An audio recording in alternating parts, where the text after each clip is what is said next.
En este momento nadie está por encima de la ley, inclusive el presidente de la República, ni nadie, ni uno de sus ministros. Una decisión, la decisión de designar a una mujer independiente, valiente, a la procuradora Kenia Porcel, para que se encargara del Ministerio Público y que se rodeara un equipo, como lo hizo, de fiscales valientes. Y junto a esa decisión, haber designado a 8 funcionarios más, totalmente independientes.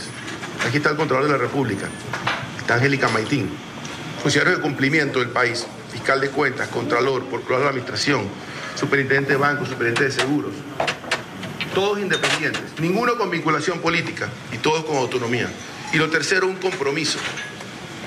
Así que es una visión, una decisión y un compromiso de respetar a las nuevas autoridades designadas, incluyendo al Contralor que fue designado por la Asamblea con el respaldo político de las fuerzas que me llevaron a mí a la presidencia.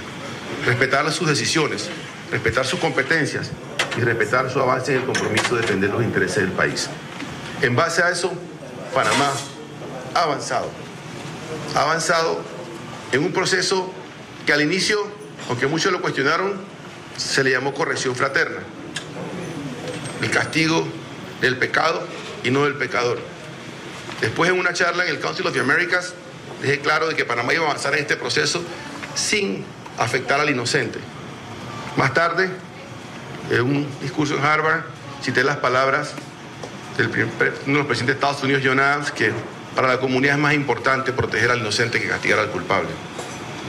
Porque castigando al inocente, la justicia se convierte en injusticia. Y ese ha sido el proceso que hemos vivido aquí. Un proceso donde hoy, ya a 4 años y 4 meses de gobierno, prácticamente las obras se mantuvieron, se protegieron los empleos, se han recuperado más de 400 millones de dólares en multas que están siendo pagadas al Estado, se han recuperado más de 200 a 300 millones en eficiencias y en mejores condiciones de los contratos, como fue el caso de Finmecánica, donde solo ahí se incorporaron 100 millones. O sea que ya no son 500, está por encima de 600 millones.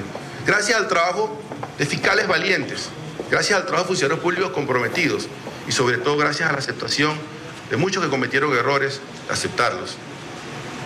Hoy estamos a 6 meses de una elección y Panamá es una elección totalmente a la que yo participé. Panamá es una elección con un código electoral firmado por este presidente, totalmente diferente. La publicidad de televisiva, que es lo que marca la desigualdad en las campañas y donde hay más influencia, solo puede ser pagada con recursos del Estado. La campaña es de solo 60 días y se corta de raíz uno de los principales problemas, que es el financiamiento de las campañas también, que es un debate. Pero que es un debate muy diferente a la corrupción en obras públicas, a los sobrecostos y al desvío de los fondos del Estado a cuentas personales. Son 2 debates muy diferentes. Y aquellos que lo quieran mezclar, bienvenidos al debate cuando quieran. Yo soy un presidente honesto, que ha hecho lo mejor por su país y ha sido atacado hasta por medios comprados con fondos de corrupción a diario. Pero servir a mi pueblo es el único móvil que me tiene a mí hoy, aquí. Y muy pronto se van a concluir obras importantes, que muchos medios de comunicación cuestionaban que se continuaran. Sin embargo, sus dueños son uno de los más beneficiados. Pero para mí el más beneficiado es el pueblo panameño. Es el pueblo panameño, que era al final que hubiéramos afectado si hubiéramos tenido las obras. Por eso yo les pido, Luis Alberto, y a todo el equipo de expertos, que en este foro podamos construir un protocolo o podamos trabajar en un protocolo. Jay, tuvimos diferencias en un momento dado por los temas de financiamiento de algunas obras. Seguiste trabajando con el país, has visto los cambios, entendiste la posición del banco, pero yo les digo hoy, Panamá va a ser uno de los pocos países que no solo contratistas, sino bancos, funcionarios, políticos, todo el mundo aquí va a tener que aceptar su responsabilidad. Todos. Y exponerse a la opinión pública, como yo mismo he sido expuesto por más de 4 años y 4 meses a diario. Pero hoy estoy aquí compartiendo con ustedes un foro muy importante y le agradezco a los presidentes de los gremios presentes, a la PEDE, Bati, Severo, Conep, Gabriel, Cámara de Comercio, porque muchas veces es muy fácil el debate, muchas veces es fácil dar opinión en cosas que no son factibles, porque terminan afectando a la población inocente, terminan afectando a la economía. Y nosotros los que estamos aquí, con nuestras diferencias o con las cosas que nos unen, representamos el gobierno formal, representamos la vida formal de un país. Pero allá afuera hay una vida informal que nos amenaza a todos, que es el dinero ilegal. No solo la corrupción, sino el narcotráfico. Y no existe nada que cree más paz social en un país que la construcción. Las obras de infraestructura en los barrios en riesgo, porque eso es lo que le permite a los jóvenes en los barrios humildes tener acceso a una vida digna.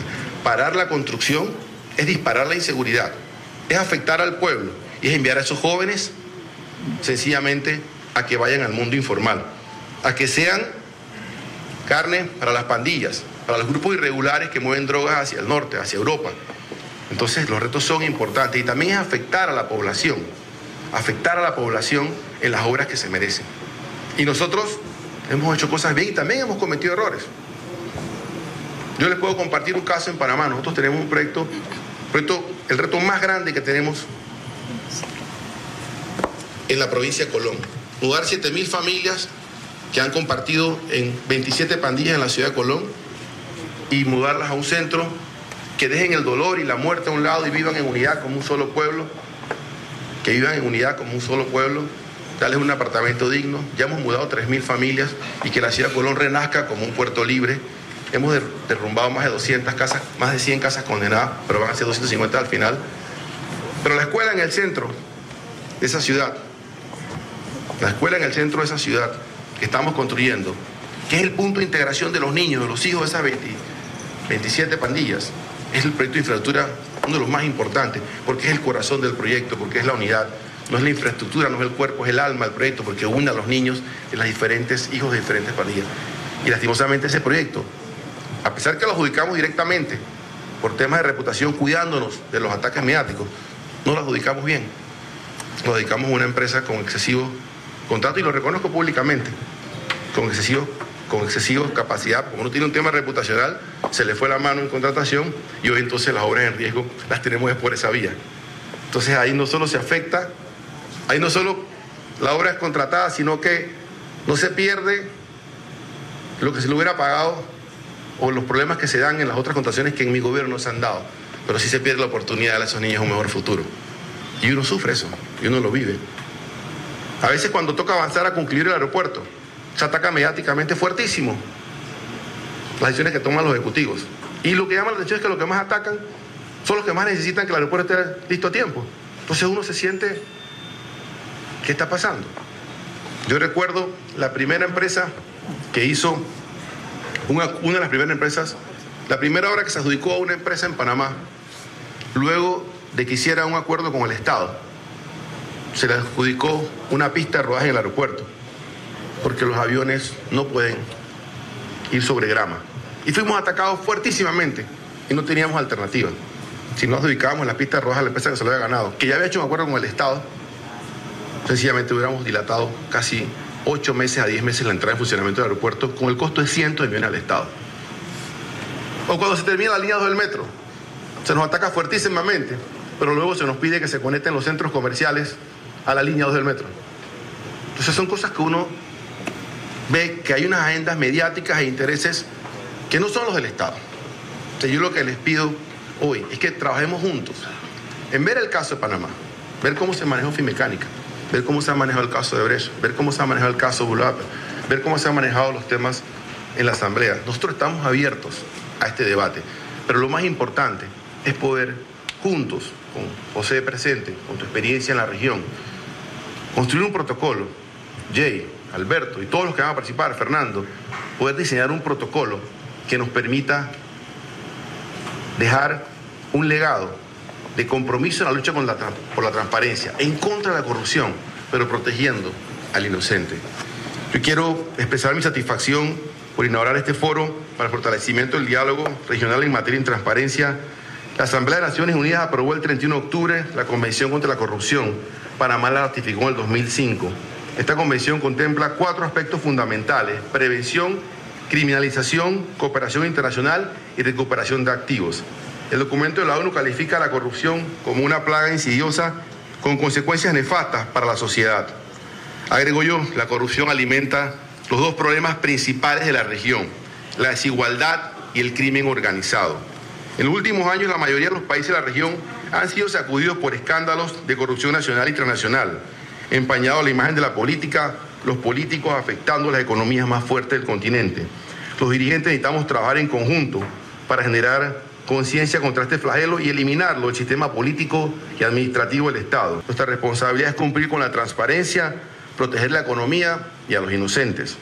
Tal como lo dije en mi discurso en la toma de posesión, nadie está por encima de la ley. Esa visión me permitió hacer un alto, poner orden, establecer prioridades, iniciar un proceso de corrección para asegurar la transformación de la vida pública y el uso del poder político solo para servir al pueblo. Hoy muchos de los responsables han tenido que rendir cuentas por sus actuaciones. Algunos han salido del país, algunos han aceptado sus errores, cerrando ese capítulo. Otros se resisten, queriendo buscar en los demás la responsabilidad de las faltas cometidas por ellos mismos. En el 2015 hizo un llamado a todas las personas que hubieran cometido actos de corrupción para que reconocieran la falta y devolvieran los dineros que se habían llevado, que le pertenecen al pueblo panameño. Siempre he dicho que la justicia se convierte en injusticia cuando afecta al inocente. Por ello, en este proceso nos esforzamos en proteger las fuentes de empleo de los panameños y que los proyectos necesarios para la población no se detuvieran. Hemos tenido muchos casos en que los acusados han devuelto el dinero, cuya procedencia no podían justificar. En el libro, como lo mencionaste, de mi amigo Fernando Berguido, escrito por el ex embajador, se describe cómo nuestro país recuperó más de 100 millones de dólares de una empresa italiana que mantenía con el Estado un contrato que era evidentemente lesivo. Esos recursos fueron invertidos en la compra de lanchas de interdicción, aviones de vigilancia aérea, helicópteros, barcos patrulleros que nos permiten mantener la lucha contra el narcotráfico. Todos tenemos derecho a una segunda oportunidad, como lo dijo el Contralor en su entrevista. Solo hay que ver el Evangelio donde se habla de Zaqueo, quien al enfrentarse a la verdad aceptó que había actuado mal y decidió devolver el dinero y los bienes que le había quitado a las personas. Panamá ha dado pasos importantes en la lucha contra la corrupción. Somos respetuosos de la separación de poderes y las responsabilidades que tiene cada uno en el funcionamiento del Estado. Tenemos una decisión clave que tomamos en conjunto, la decisión de 9 personas independientes y honestas en las instituciones de control del Estado, quienes trabajan con entera autonomía y firmeza, y un caso del Control de la República presente, la Procuradora que no está con nosotros, pero que también sin duda alguna ha sido un pilar en esta lucha. Mediante la Ley 4/2017, esta es importante y creo que es interesante estudiar. Mediante la Ley 4/2017 hicimos ajuste a nuestra legislación de procedimiento penal para incorporar la posibilidad de que el Ministerio Público pueda llegar a acuerdos de pena con la parte procesada, que con una colaboración eficaz permita completar la investigación, identificando a otros involucrados y contribuyendo al esclarecimiento del delito. Siento que el uso de esta ley va a dar los principales resultados en la lucha contra la corrupción, en aceptación de la falta y recuperación patrimonial. Una ley que se promovió y se aprobó en febrero del 17. Muchas empresas implicadas en actos de corrupción han asumido su responsabilidad y han sido condenadas a pagar multas importantes y a terminar las obras que ya comenzaron. Los señores públicos responsables de estos actos tienen que rendir cuentas y compensar los daños causados al Estado. Proteger nuestro sistema logístico y financiero para que no sea utilizado en actividades ilícitas ha sido un reto importante. Pasamos por crisis fuertes, por casos internacionales de corrupción, situaciones complejas con nuestro sistema financiero, pero las enfrentamos con hidalguía, reconociendo nuestras fortalezas y aceptando y corrigiendo los errores. Como presidente, me tocó dar la cara al mundo y asumir responsabilidades por situaciones que nunca originé. Hoy, el mundo ve a nuestro país con ojos diferentes, como un país que supo asumir su responsabilidad, luchar contra la corrupción, proteger su sistema financiero y logístico y, sobre todo, fortalecer su democracia.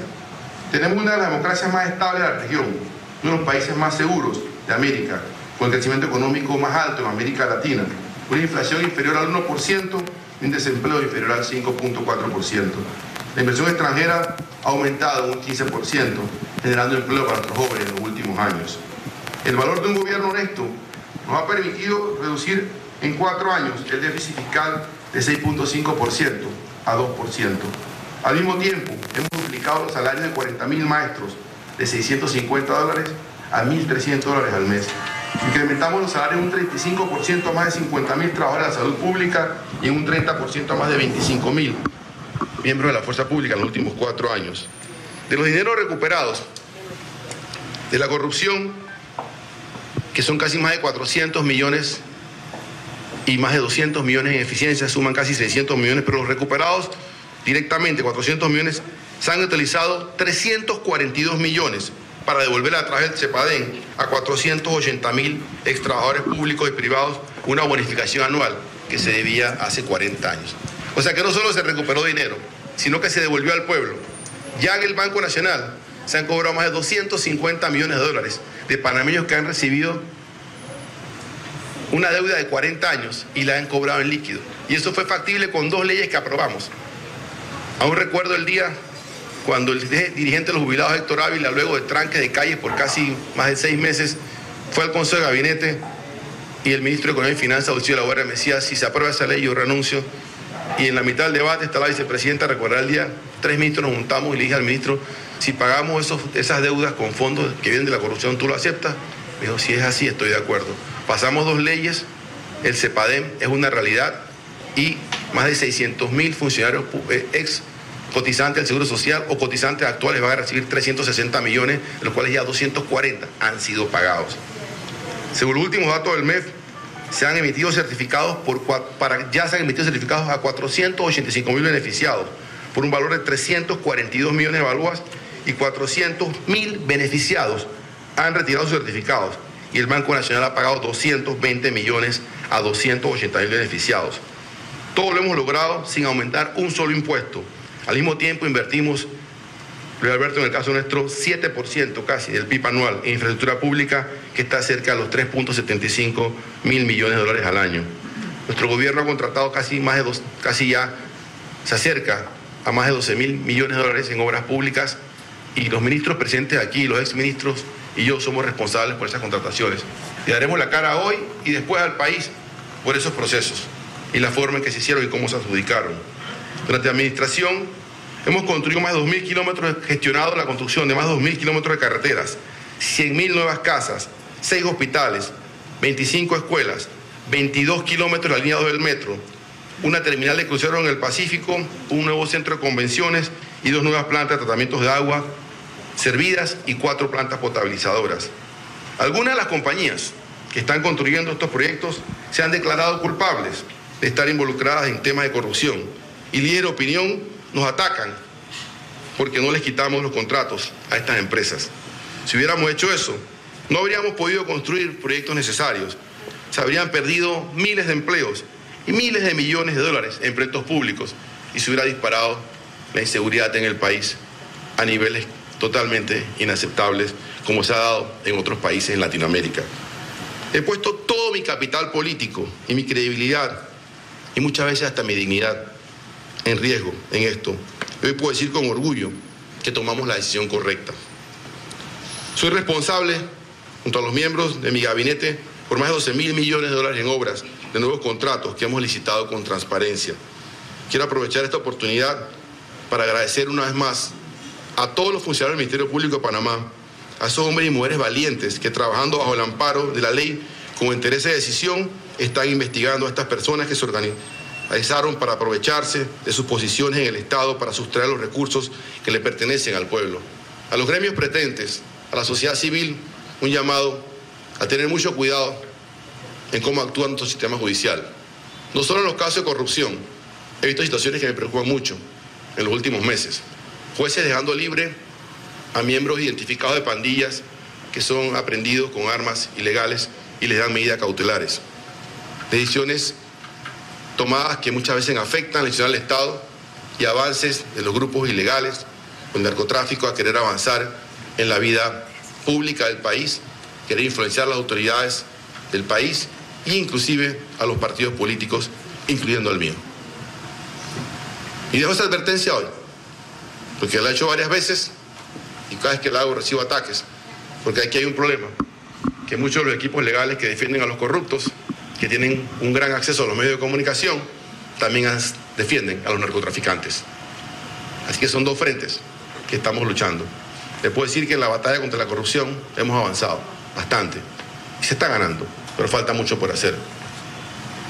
Pero la lucha contra el narcotráfico y el crimen organizado es difícil, sobre todo porque están los hermanos países, vecinos países, y el aumento de la presión de drogas que hay y la demanda creciente en los mercados, sobre todo Europa. Entonces es un reto que queda Por ende, siento que el debate y los retos en el futuro van a estar más enfocados en las actuaciones del sistema judicial y en los jueces. Blindar las instituciones del Estado y asegurar que sean siempre leales al Estado.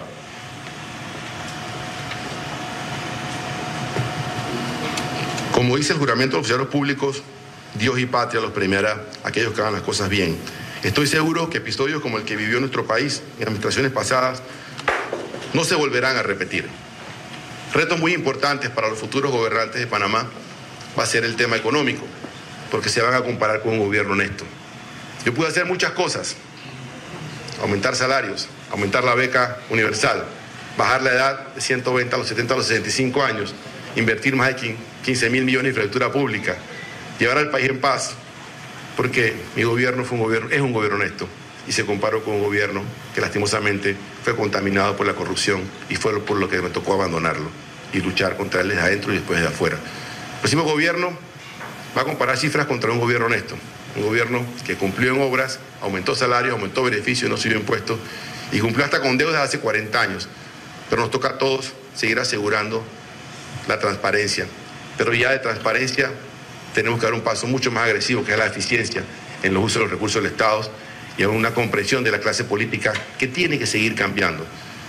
Y Panamá en estas elecciones está mandando un mensaje claro al mundo. Una Latinoamérica que en un momento dado fue financiada, la política, por los dineros del petróleo. Luego fue financiada la política muchas veces por los dineros de empresas, grandes empresas de construcción, que luego fueron identificadas que estaban en temas fuertes de corrupción. Ahora, en el caso de Panamá, el financiamiento de la próxima campaña, el Estado jugará un rol muy importante. Y es como las cosas se tienen que hacer para asegurar que los funcionarios sean siempre solo leales al Estado y que no comprometan en sus campañas su lealtad al Estado. Yo puedo tener cuestionamientos o ataques por mis campañas políticas, pero nadie ni nada me va a cuestionar mi lealtad al Estado en ninguna de mis decisiones.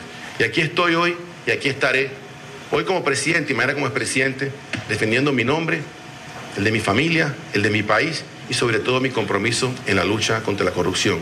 Y asimismo, como un 8 de diciembre del 2010, en la mitad de esta tormenta, definimos un protocolo de cómo actuar para proteger esa presa, proteger la energía del país y sobre todo proteger al pueblo que se hubiera visto afectado. Hoy les agradezco su participación y los invito a que juntos en este seminario Un Día y Medio en Panamá definamos como panameños, como latinoamericanos, como americanos, sin diferencias de ningún tipo, definamos juntos los protocolos para enfrentar este tema de la corrupción, luchando siempre para sacarla del sistema político, pero protegiendo al inocente. Muchas gracias por su presencia y que tengan un excelente seminario.